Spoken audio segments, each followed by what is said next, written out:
আজকে যাচ্ছি ঠাকুর বুক করতে, দুর্গা ঠাকুর বুকিং হবে, ওই জন্য সবাই মিলে যাচ্ছি ঠাকুর বুক করতে। বিকাল 4:30টার সময় চলে এলাম বন্ধুর বাড়িতে। এসে দেখি বন্ধু গাড়িটা মোছামুছি করছে। আজকে ঠাকুর বুক করতে আমরা যাব টোটাল 5 জনা। আর একটা বন্ধু হাজির হয়ে গেল, আর একটা ভাই চলে এলো, আর একজন চাপবে আমাদের বাজারে, মানে অবিরামপুরে চাপবে। তো আমরা বেরিয়ে পড়লাম। এই বর্ষাকালের সময় চারিদিকে গাছপালা হয়ে যায় প্রচুর, আর দেখতে মোটামুটি বেশ ভাল লাগে। আর এটা হচ্ছে আমাদের অবিরামপুরের নতুন ব্রিজ। এখান থেকে আমাদের নতুন ব্রিজ স্টার্ট হচ্ছে। এই যে ভাইটার কথা বলছিলাম, সে ভাইটা চেপে পড়লো গাড়িতে। আর এই হচ্ছে আমাদের অবিরামপুরে নতুন ব্রিজ। ব্রিজটা এখনো কমপ্লিট হয়নি, তো কাজ চলছে এখনো। আশা করছি দুর্গাপুজোর আগে কাজ কমপ্লিট হয়ে যেতে পারে। রাস্তার অবস্থাও খুব একটা ভালো নাই, রাস্তারও কাজ চলছে। আমাদের এই নতুন রাস্তাটি কাজ হচ্ছে একেবারে ভালকি টু মাচান পর্যন্ত। তোমরা যদি কেউ মাচান যেয়ে থাকো, তা মাচানের রাস্তাটাও রিপেয়ারিং হচ্ছে এইভাবে। এই করতে করতে চলে এলো ঝিমঝিম করে বৃষ্টি, আর আমরা ঢুকে পড়লাম অবিরামপুর বাজারে।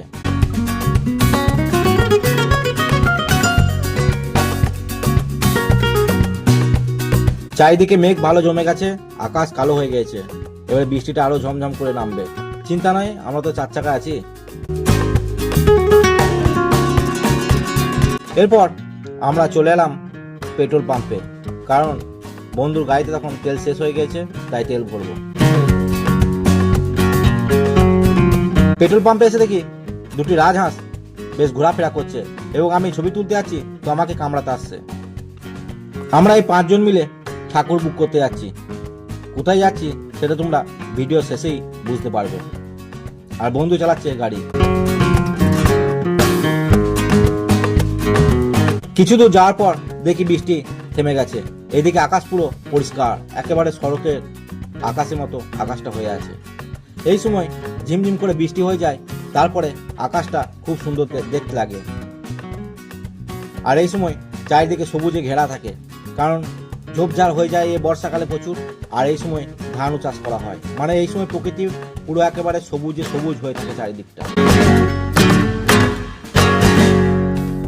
দেখো কত সুন্দর লাগছে, দেখো আকাশটা, সবুজ ধান ক্ষেত চারিদিকে।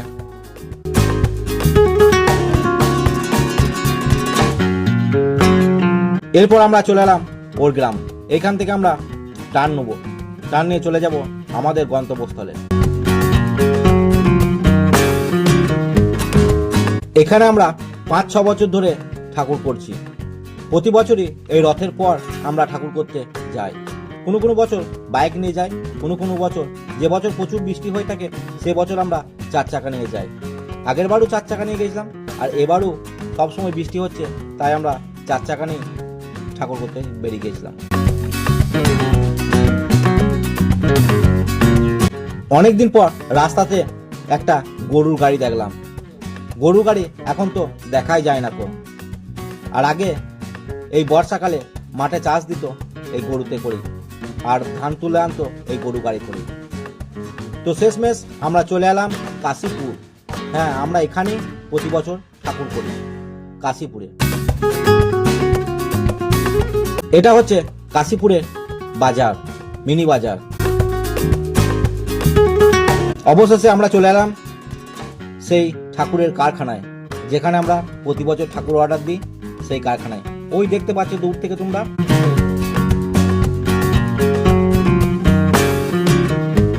চলে এলাম আমরা কারখানার ভিতরে। এবারে আমরা ঠাকুর দেখতে শুরু করব। এখানে দেখো কত বড় গণেশ ঠাকুর করেছে, কারণ আর কিছুদিন পরই গণেশ পুজো হবে। এখানে ঠাকুরের মূর্তিগুলো দেখলে তোমার তাক লেগে যাবে, যে কোন ঠাকুরটা নেবো কোন ঠাকুরটা নেবো না তুমি খুঁজেই পাবে না। যেমন পুজোর সময় শপিং করতে গেলে এক গাদা জামা কাপড় নামিয়ে দিলে আমরা খুঁজে পাই না যে কোনটা নেবো কোনটা নেবো না, ঠিক তেমনি এখানে আমরা এসে খুঁজে পাই না যে কোন ঠাকুরটা বুকিং করব কোন ঠাকুরটা বুকিং করবো না, আমরা খুঁজে পাই না। দেখতে পাচ্ছ এখানে ঠাকুরের মেলা বসে গিয়েছে মনে হচ্ছে, এত ঠাকুর, তাক লেগে যাবে এখানে এত ঠাকুর। দেখো তোমরা ঠাকুরগুলো দেখো, কোনটা তোমাদের ভালো লাগছে তোমরা কিন্তু অবশ্যই কমেন্ট করে জানাবে। সব কটা বন্ধু আমরা ঠাকুর দেখছি যে কোনটা আমাদের এবছর নিয়ে গেলে ভালো হবে। প্রতি বছর আমরা মাটির সাজে ঠাকুর নিয়ে যাই, এবছরও দেখি মাটির সাজের না কাপড়ের সাজে ঠাকুর নিয়ে গেলে ভালো হয়, সেটা এখন দেখছি।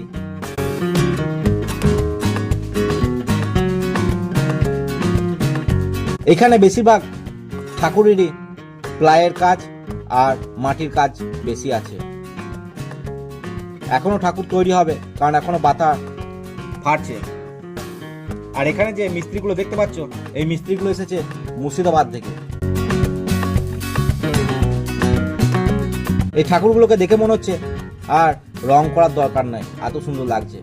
তো ওইখান থেকে ঠাকুর আমরা বুকিং করে নিলাম। তা কোন ঠাকুরটা বুকিং করলাম সেটা তোমাদের আমি পরেই দেখাবো, এটা এখন সাসপেন্স রইল। এরপর আমরা একটা রেস্টুরেন্টে ঢুকে গেলাম, কারণ আমাদের খুব খিদে পেয়ে গেছিল, তাই সবাই মিলে যে যা পারলো তাই খেয়ে নিল। তো চলো আজকের মতো ভিডিওটা এখানেই শেষ করছি, আবার দেখা হবে নেক্সট ভিডিওয়ে। টাটা।